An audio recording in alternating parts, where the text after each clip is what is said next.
Llegeixo La mort invicta, un poema del Vicent Andrés Estellés.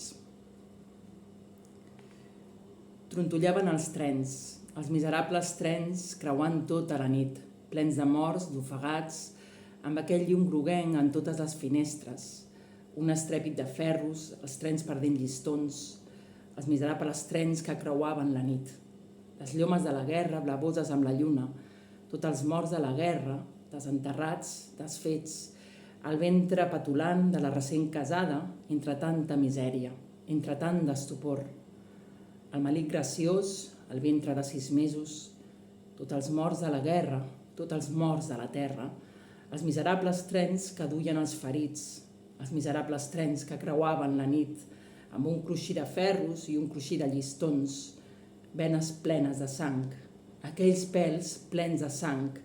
Tota la nit rodava el miserable tren, amb tots els llums encesos, sense oli en les rodes, mudes llomes blavoses sota tota la lluna, el ventre de 6 mesos, la fam, la por, l'espant.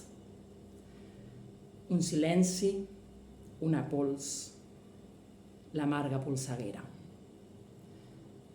Tornaven els cadàvers amb els ossos podrits. Duien les espardenyes esventrades, la sang en qualls secs, unes mosques grossíssimes.